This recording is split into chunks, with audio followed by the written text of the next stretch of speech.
Welcome to Gyandeep online classes. Download करें हमारे app को सभी प्रतियोगितात्मक परीक्षा समाधान के लिए।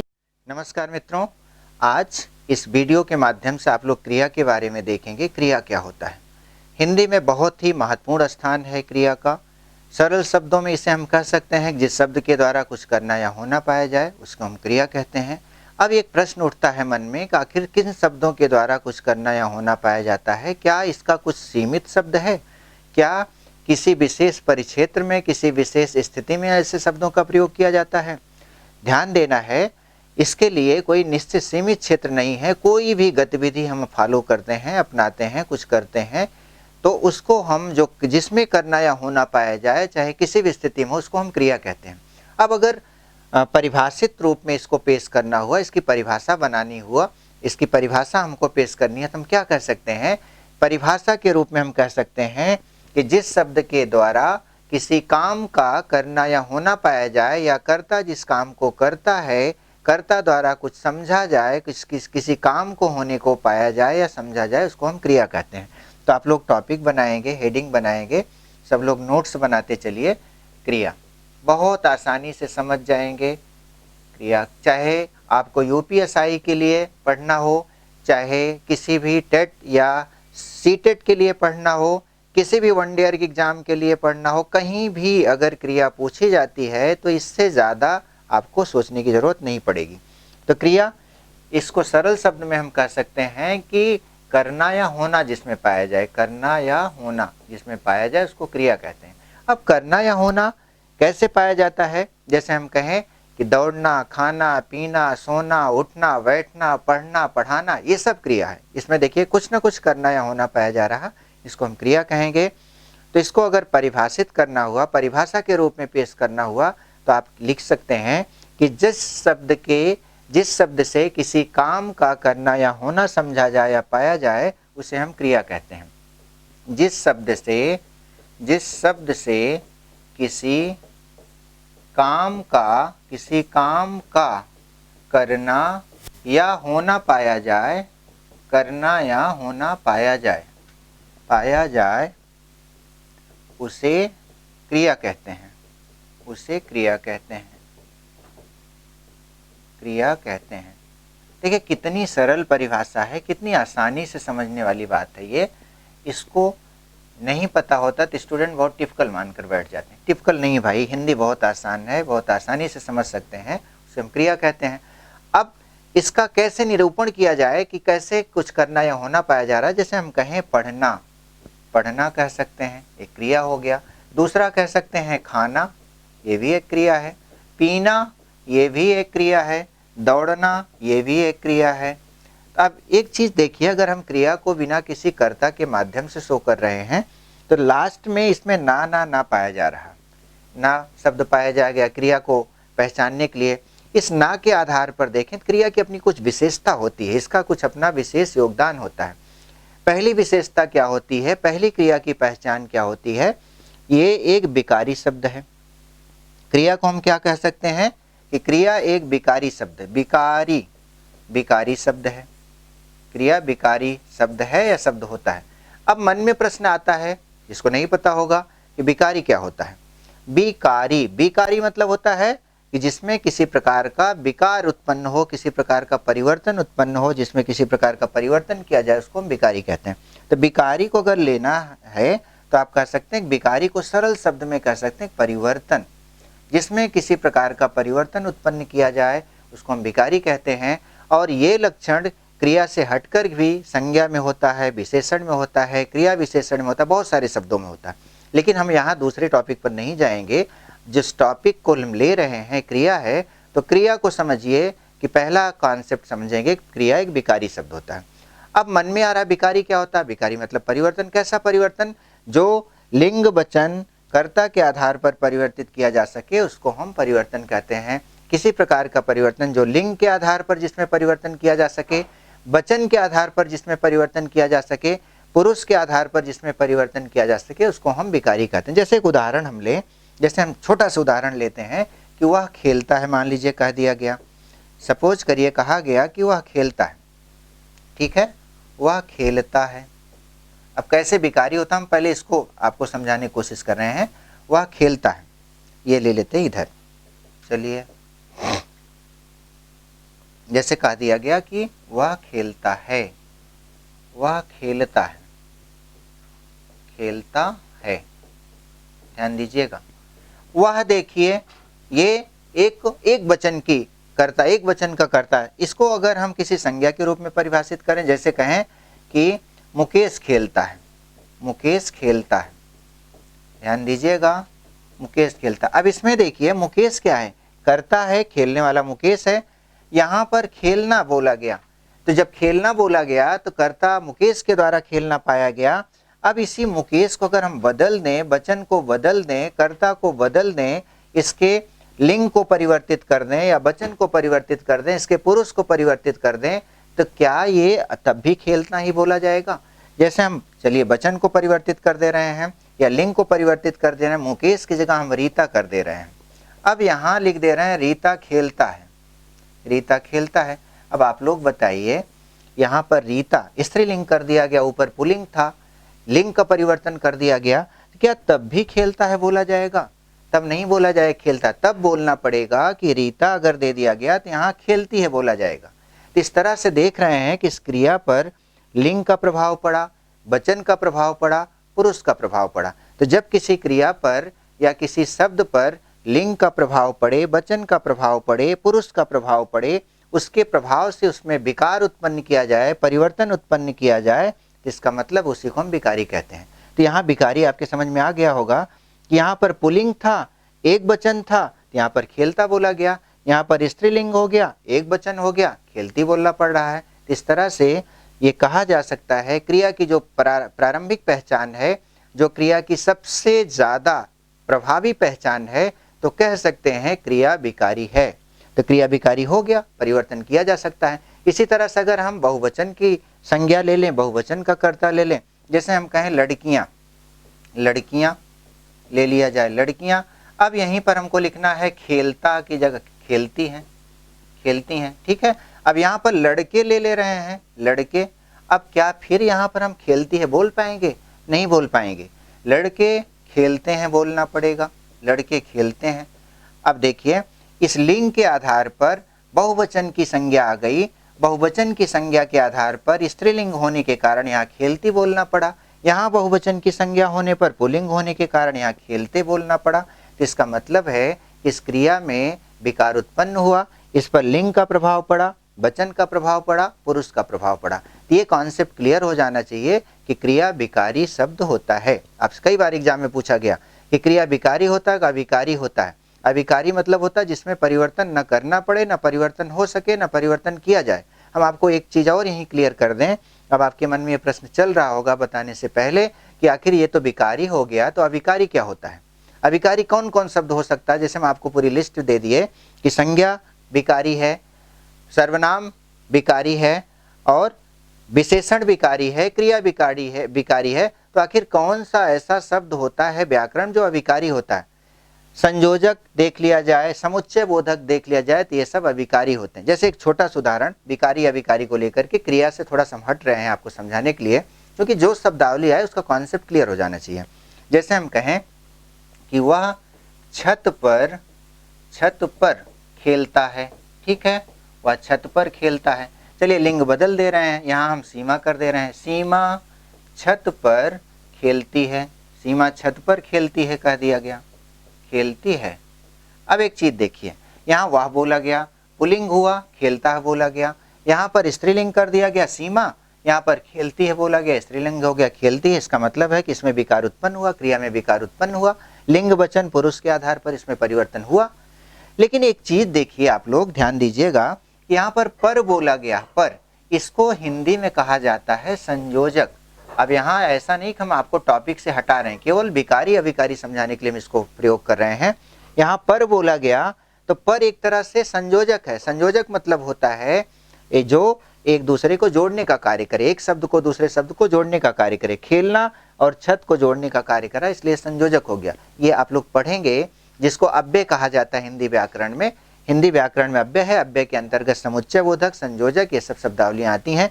तो संयोजक हो जाए चाहे समुच्चय बोधक हो जाए, ये सब इनमें परिवर्तन नहीं किया जा सकता, चाहे एक वचन की संज्ञा हो, चाहे बहुवचन की संज्ञा हो, चाहे वो किसी प्रकार की संज्ञा हो, यानी उस पर लिंग प्रभाव, लिंग का, वचन का, पुरुष का कोई प्रभाव नहीं पड़ता। तो जिस शब्द पर किसी भी प्रकार से लिंग का कोई प्रभाव न पड़े, पुरुष का कोई प्रभाव न पड़े, वचन का कोई प्रभाव न पड़े, ऐसे ही शब्द को हम अविकारी शब्द कहते हैं। और इस शब्द में अव्यय अविकारी होता है। अब आपके दिमाग में आएगा कि अव्यय सर क्यों बता रहे हैं, क्रिया पढ़ा रहे हैं। हम आपको इसलिए बता रहे हैं कि विकारी अविकारी आपका क्लियर हो जाए, क्योंकि यहाँ पर विकारी आया तो आपके मन में अविकारी भी चल रहा होगा। इस तरह से आपके समझ में आ गया कि क्रिया किस तरह से कार्य करती है, क्रिया की अपना क्या लक्षण होता है। तो क्रिया का पहला लक्षण है कि क्रिया एक विकारी शब्द है, यानी इसको परिवर्तित किया जा सकता है। अब एक चीज और ध्यान देंगे क्रिया के साथ साथ, क्रिया देखा जाए तो एक तरह से क्रिया एक मूल धातु होता है। हर क्रिया में एक मूल धातु होती है। ये सब बेसिक चीजें समझना जरूरी है। तो दूसरी चीज क्या पढ़ने चल रहे हैं, क्रिया में एक मूल धातु होता है। मूल धातु होता है, मूल शब्द होता है या धातु होता है, कह सकते हैं। अब धातु क्या होता है, क्रिया से इसका क्या संबंध है। धातु होता है, इंग्लिश में इसको रूट वर्ड के नाम से जाना जाता है। जहाँ से कोई क्रिया, कोई शब्द पैदा होता है उसको धातु कहा जाता है।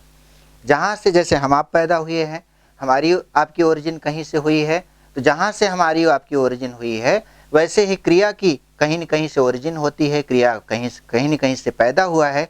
पहली बार किसी शब्द का उसको आश्रय लेना पड़ा। जैसे हमारे देखा जाए तो जनक माता पिता हैं, तो वैसे ही क्रिया का भी कोई अपना जनक होगा जहाँ से शब्द पैदा हुआ है। तो जहाँ से क्रिया पैदा होती है, जो उसका मूल शब्द होता है, उसी को धातु कहा जाता है। जैसे हम कहें कि चल, खा, पी, कर, सो, जा, ये ले लीजिए।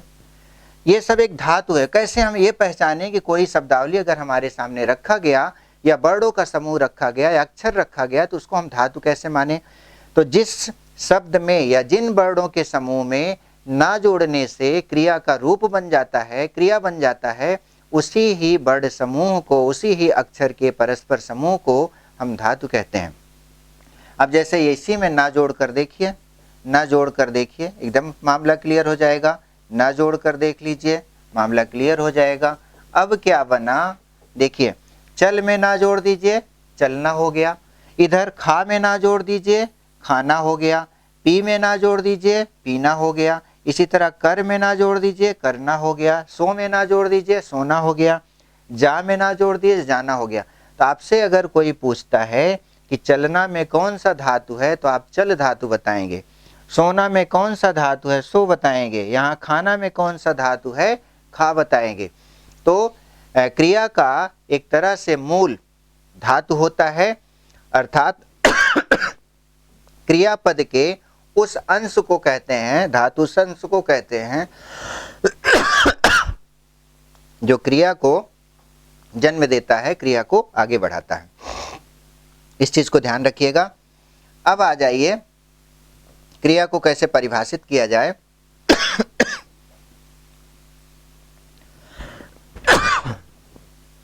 क्रिया को कैसे परिभाषित किया जाए, परिभाषा आप लिख सकते हैं। जिस शब्द से किसी काम का करना या होना पाया जाए, उसको हम क्रिया कहते हैं। अब मामला आता है, क्रिया कितने प्रकार की होती है। अगली टॉपिक डालेंगे, क्रिया के प्रकार। क्रिया के प्रकार, क्रिया के प्रकार, ये ले लीजिए। देखिए, क्रिया का जो प्रकार है, जो विभाजन है, इसके विभाजन का मूलतः दो आधार होता है। पहला आधार है क्रिया के विभाजन का कि हम कर्म के आधार पर क्रिया को लेते हैं। पहला है कर्म के आधार पर, कर्म के आधार पर क्रिया। दूसरा होता है प्रयोग के आधार पर क्रिया। पहला है कर्म के आधार पर, दूसरा प्रयोग के आधार पर क्रिया। प्रयोग के आधार पर, प्रयोग के आधार पर क्रिया। अब कर्म के आधार पर या प्रयोग के आधार पर क्रिया कितने प्रकार की होती है, तो कर्म के आधार पर क्रिया दो प्रकार की होती है। कर्म के आधार पर क्रिया दो प्रकार की होती है। पहला होता है सकर्मक क्रिया, दूसरा है अकर्मक क्रिया। पहला सकर्मक क्रिया, सकर्मक क्रिया, और दूसरा है अकर्मक क्रिया, अकर्मक क्रिया। दो प्रकार की हो गई कर्म के आधार पर। और प्रयोग के आधार पर कितनी प्रकार की क्रिया होती है? प्रयोग के आधार पर कुल 5 प्रकार की क्रिया होती है। पहला हम कह सकते हैं कि पहला सहायक क्रिया, दूसरा है पूर्वकालिक क्रिया, तीसरी क्रिया कह सकते हैं संयुक्त क्रिया, और चौथी है नामबोधक क्रिया, पांचवी है प्रेरणार्थक क्रिया। इसको चार्ट में आप लोग मेंशन कर लीजिए, चार्ट में लिख लीजिए। पहला होगा सहायक क्रिया, पहला ले लीजिए सहायक क्रिया, सहायक क्रिया, ठीक है। दूसरा ले लीजिए सहायक क्रिया के बाद पूर्वकालिक क्रिया, पूर्वकालिक क्रिया। अभी हम आप लोगों को इसका चार्ट भी दे देंगे, पूर्वकालिक क्रिया। तीसरा होता है पूर्वकालिक क्रिया के बाद संयुक्त क्रिया, चौथा है नामबोधक क्रिया, संयुक्त क्रिया, चौथा है नामबोधक क्रिया, नामबोधक क्रिया, नामबोधक हो गया। और पांचवा है, इसको हम कह सकते हैं, पांचवा हम यहाँ लिख दे रहे हैं, पांचवी क्रिया को प्रेरणार्थक क्रिया के नाम से जानते हैं, प्रेरणार्थक क्रिया। प्रेरणार्थक क्रिया हो गई पांचवी क्रिया, ये हो गया। तो 5 प्रकार की क्रिया होती है। अब समझ लेते हैं एक को। कर्म के आधार पर क्रिया क्या होती है? कर्म के आधार पर 2 प्रकार की क्रिया होती है, एक सकर्मक क्रिया, एक अकर्मक क्रिया। सकर्मक क्रिया वह क्रिया होती है कि जिस क्रिया के साथ कर्म दिया हो या कर्म होने की संभावना हो। तो इसको हम हटा रहे हैं, अगले टॉपिक पे आप लोग देखेंगे। सकर्मक क्रिया, पहला है सकर्मक क्रिया। सकर्मक, सकर्मक क्रिया होती है कि एक बहुत सरल शब्द में कह सकते हैं, क्रिया हो और प्लस में साथ साथ कर्म हो, क्रिया के साथ साथ कर्म भी हो तो उसको हम सकर्मक क्रिया कहते हैं। क्रिया के साथ अगर कर्म भी हो तो सकर्मक क्रिया, क्रिया प्लस कर्म, सकर्मक क्रिया। दूसरा बताया गया कि कर्म के आधार पर अकर्मक क्रिया, अकर्मक क्रिया। अकर्मक क्रिया कौन सी क्रिया होगी? कि जहाँ पर क्रिया भी हो और क्रिया के साथ क्रिया हो, आगे लिखेंगे कर्म ना हो या कर्म की संभावना ना हो। कर्म ना हो, यहाँ कर्म हो, दोनों में यही अंतर है, यहाँ हो यहाँ ना हो। तो जहाँ पर कर्म हो उसको हम सकर्मक क्रिया, जहाँ पर कर्म नहीं होता उसको अकर्मक क्रिया कहते हैं। अब सकर्मक और अकर्मक कैसे कर्म होता है? देखिए, कर्म जानने के लिए अब मन में प्रश्न चल रहा होगा, कर्म कैसे पहचानते हैं? क्रिया का प्रभाव जिस पर पड़ता है उसको कर्म कहते हैं। जैसे हम कहें कि वह किताब पढ़ता है, वह किताब पढ़ता है, दे दिया गया, ठीक है। अब इसमें देखिए वह क्या हो गया? कर्ता, और पढ़ता है ये हो गया क्रिया। अब ये क्रिया हो गया। अब कर्म कैसे हम पहचानेंगे कोई कर्म है? इसी क्रिया में 2 प्रश्न कर लेते हैं मन में, पहला प्रश्न क्या और दूसरा प्रश्न किसे। अगर इस दोनों प्रश्नों से कोई भी उत्तर मिले या उत्तर मिलने की संभावना हो, यानी कोई शब्दावली मिले या शब्द मिलने की संभावना हो, तो उसको हम कर्म कहेंगे। और अगर कर्म है तो ऐसी क्रिया को सकर्मक क्रिया कहा जाएगा। चलिए देख लेते हैं। वह पढ़ता है, पहला है क्या पढ़ता है? आंसर मिला किताब, तो ये किताब जो मिला इसी को हम कर्म कहेंगे, इसी को कर्म कहा जाएगा। जब यह क्रिया कर्म के साथ आई तो इस क्रिया का नाम हो जाएगा सकर्मक क्रिया, सकर्मक क्रिया, इसको कहेंगे सकर्मक क्रिया, ठीक है। ये सकर्मक क्रिया हो गई। अब अकर्मक क्रिया क्या होती है? जैसे हम कहें वह रोता है, वह प्रतिदिन रोता है, प्रतिदिन रोता है, वह प्रतिदिन रोता है, ठीक है। अब प्रतिदिन रोता है में प्रश्न करिए, वह रोता है, क्या रोता है, किसे रोता है? कोई भी आंसर नहीं मिल रहा है। जब आंसर नहीं मिल रहा है तो रोता है कैसी क्रिया हो गई? अकर्मक क्रिया। तो सकर्मक और अकर्मक क्रिया की पहचान करने का सबसे सुलभ साधन यह है कि जो भी क्रिया दी गई हो उसी क्रिया में हम 2 प्रश्न कर लेंगे अपने मन में, पहला क्या और दूसरा किसे। और क्या या किसे से जो भी उत्तर प्राप्त होता है, जो भी आंसर मिलता है, उसको हम सकर्मक क्रिया, जो भी उत्तर मिलता है उसको कर्म कहेंगे। और कर्म के साथ कोई क्रिया आ रही तो उसको सकर्मक क्रिया, और कर्म के साथ कोई क्रिया नहीं आ रही तो उसको अकर्मक क्रिया कहेंगे। तो ये कर्म के आधार पर क्रिया की पहचान हो गया। अब आप लोग इसको अगर नहीं नोट कर पाए हैं तो हम आपको इसका नोट्स दे रहे हैं, आप देखिए नोट्स इसका ले लीजिए, इसको पॉज करके ले सकते हैं या स्क्रीन शॉट ले सकते हैं, जो भी आपको अच्छा लगे। ये अगर परिभाषा नहीं नोट कर पाए हैं तो आपके लिए कोई दिक्कत की बात नहीं है, बहुत आसानी से आप समझ लेंगे। ये आइए, ये लिखित रूप से आपको हम नोट्स प्रोवाइड कर दे रहे हैं आपकी सुविधा के लिए। तो देखिए, हम आपको क्रिया बताए, क्रिया क्या होता है, क्रिया की परिभाषा क्या होगी। तो क्रिया की परिभाषा ये है कि जिस शब्द से किसी काम का करना या होना समझा जाए या पाया जाए उसे क्रिया कहते हैं। जैसे पढ़ना एक क्रिया हो गया, खाना एक क्रिया हुआ, पीना, जाना इत्यादि, ये सब एक क्रिया है। इस शब्द के माध्यम से कुछ करना या होना पाया जा रहा, ये क्रिया हो गया। अब क्रिया विकारी शब्द है, अभी मैं आपको समझाएं विकारी क्या होता है। जिसको लिंग, वचन या पुरुष के आधार पर बदला जा सके, जिसमें परिवर्तन किया जा सके, उसको हम विकारी कहते हैं। तो क्रिया विकारी शब्द है। विकारी का मतलब है कि जिसके रूप यानी लिंग, वचन और पुरुष के अनुसार बदलते हैं, जिसके रूप जो है यानी उसका आकार प्रकार, उसका भाव, उसका बनावट, जिसके रूप लिंग के आधार पर, वचन के आधार पर, पुरुष के आधार पर बदलते हैं, उसको हम विकारी कहते हैं। यह हिंदी का अपनी एक विशेषता है। हिंदी की क्या विशेषता है? विकारी विशेषता। विकारी यानी क्रिया एक तरह से हिंदी में इसकी अपनी एक विशेषता लेकर चलती है कि विकारी होता है क्रिया। ध्यान रखेंगे, विकारी आपको हम बताए ही थे कि अगर स्त्रीलिंग है तो क्रिया हम किसी दूसरे रूप में लिखेंगे, पुल्लिंग है तो किसी दूसरे रूप में लिखेंगे। जैसे वो पढ़ता है बोला गया। अगर हम कहें कि सविता, अब पढ़ता नहीं बोल पाएंगे, पढ़ती है बोल गया, इसका मतलब है कि लिंग के आधार पर उसका रूप बदल गया, पढ़ता की जगह पढ़ती हो गया। तो क्रिया क्या होता है? एक तरह से विकारी है। विकारी का मतलब क्या है कि जो लिंग, वचन, पुरुष के अनुसार बदला जा सके उसको विकारी कहते हैं। या हिंदी की अपनी एक विशेषता है। अब देखिए, क्रिया को समझने के लिए, जैसे खेलना, एक वचन की अगर संज्ञा लाते हैं तो खेलना की जगह खेलने हो जाए, कूदना की जगह कूदने, पीना की जगह पीने, जाना की जगह जाने। क्रिया का मूल धातु, क्रिया का मूल जो होता है वो धातु होता है। मूल मतलब जड़, यानी क्रिया कहाँ से उत्पन्न हुई है, कहाँ से पैदा हुई है, उसका जो मूल होता है उसके मूल को हम बोलते हैं धातु। किसी भी क्रिया का मूल शब्द या मूल भाव को हम धातु कहते हैं।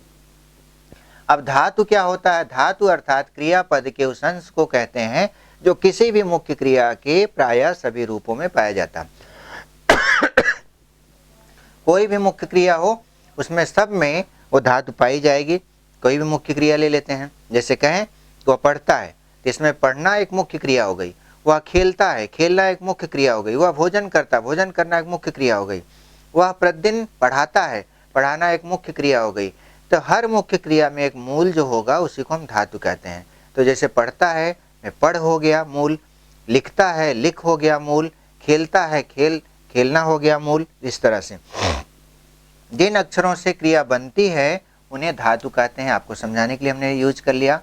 जिन अक्षर समूहों में ना जोड़ने से क्रिया का रूप ले उसको हम धातु कहते हैं। जिन अक्षर समूहों में ना जोड़ देने से वो क्रिया का रूप ले ले उसी को हम धातु कहते हैं। जैसे आपको समझने के लिए मान लीजिए चल है, चल में ना जोड़ दिया जाए चलना हो गया, इसका मतलब है कि ये धातु है। खा में ना जोड़ दिया जाए तो ये क्रिया बन गया खाना, तो खा क्या हो गया? एक धातु हो गया। पी में ना जोड़ दिया जाए तो पीना भी एक धातु हो गया।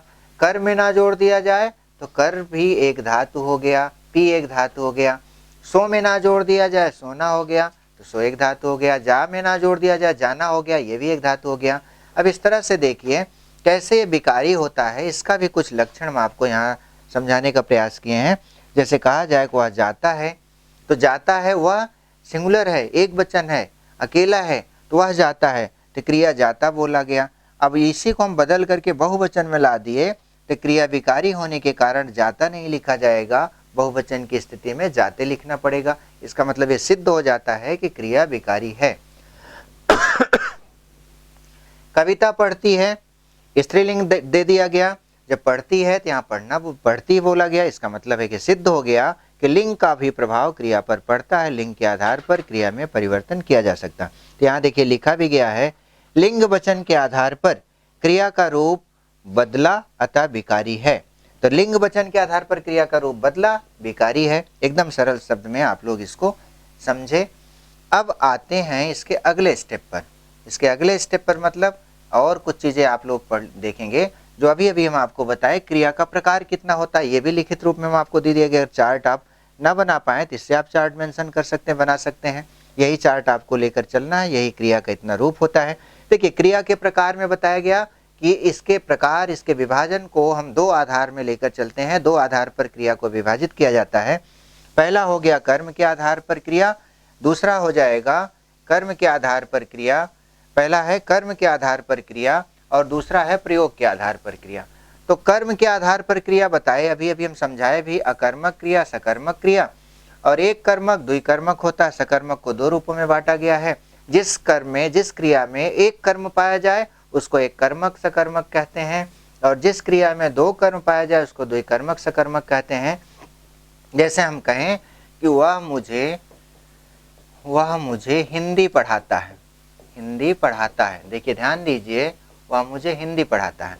अब आपसे कोई पूछ ले कि ये जो दी गई क्रिया है, ये पढ़ाना, ये सकर्मक क्रिया है का कर्मक क्रिया, आप एकदम तौल करके, नाप करके, पूरी तरीके से इस मापदंड पर सेट करके बता सकते हैं कि कैसी क्रिया है। तो वह हो गया कर्ता, पढ़ाना हो गया क्रिया। अब हम आपको बताएं कि कर्म पहचानने के लिए इसी क्रिया में दो प्रश्न करेंगे, क्या और किसे। इससे अगर कोई उत्तर मिल जाता है तो इसका मतलब कर्म है। तो वह पढ़ाता है, क्या पढ़ाता है, आंसर मिला हिंदी, तो एक कर्म ये हो गया। दूसरा किसे पढ़ाता है, आंसर मिला मुझे, एक कर्म ये हो गया। तब इसमें देखिए दो दो कर्म पाया गया तो ये हो जाएगी द्विकर्मक सकर्मक क्रिया। और अगर एक ही कर्म पाया जाए, जैसे हम हिंदी को हटा दें, किसी एक कर्म को हटा दें, तब देखिए कैसे होगा। सपोज करिए जैसे हम कहें कि वह लिखता है, वह पत्र लिखता है, वह पत्र लिखता है, मान लीजिए दे दिया गया। अब देखिए वह तो हो गया कर्ता, लिखता हो गया क्रिया। इसमें दो प्रश्न कर लीजिए, क्या लिखता है, किसे लिखता है। तो क्या लिखता है, पत्र लिखता है। इसमें दूसरा कर्म नहीं, एक ही कर्म पाया जाएगा, एक ही कर्म पाया गया। तो जब एक कर्म पाया गया तो इसको कहा जाएगा एक कर्मक सकर्मक क्रिया। तो चाहे एक कर्म हो, चाहे दो कर्म हो, या कर्म होने की संभावना हो, तो ऐसे क्रिया को हम सकर्मक क्रिया के नाम से जानते हैं। सकर्मक क्रिया दो प्रकार की होती है, एक कर्मक सकर्मक क्रिया, द्विकर्मक सकर्मक क्रिया। जब एक कर्म पाया जाएगा तो एक कर्मक सकर्मक क्रिया, दो कर्म पाया जाएगा द्विकर्मक सकर्मक क्रिया। जैसे मैं आपको बताए, एक भी कर्म नहीं पाया जाएगा तो उसको अकर्मक क्रिया के नाम से जानते हैं। जैसे कहा जाए वह प्रतिदिन दौड़ता है, वह प्रतिदिन दौड़ता है, प्रतिदिन दौड़ता है। अब जरा इसमें देखिए, दौड़ता है, वह प्रतिदिन दौड़ता है, दौड़ता है। अब इसमें जरा देख लीजिए, वह तो कर्ता हो गया, दौड़ना क्रिया हो गया। क्या दौड़ता है, किसे दौड़ता है, कोई कर्म नहीं पाया जा रहा। जब कोई कर्म नहीं पाया जा रहा तो इसका मतलब है कि दौड़ना का अपना कोई कर्म नहीं है, अपना कोई ऑब्जेक्ट नहीं है। इसको हम अकर्मक सकर्मक क्रिया कहेंगे, ये अकर्मक हो गया।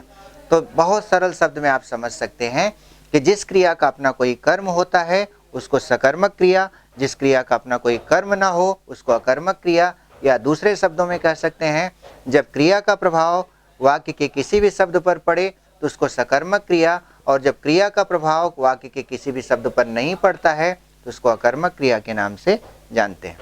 तो ये मामला यहाँ तक क्लियर हो गया होगा। एक कर्म होगा तो एक कर्मक सकर्मक, द्विकर्म होगा द्विकर्मक सकर्मक। कर्म पहचानने का तरीका है क्या या किसे लगाकर प्रश्न कर लीजिए, इससे जो भी उत्तर मिलता है वो कर्म होगा। इस तरह से आप लोग कर्म के आधार पर क्रिया को आज पढ़े। कल की टॉपिक होगी प्रयोग के आधार पर 5 प्रकार की कौन कौन सी क्रिया होती है। इसका हम पूरा ज्ञान आपको देंगे, पूरी क्लास देंगे। कल की टॉपिक होगी कर्म के आधार पर क्रिया, ये प्रयोग के आधार पर क्रिया का विश्लेषण। कल इसकी चर्चा करेंगे। फिर मिलते हैं कल। धन्यवाद।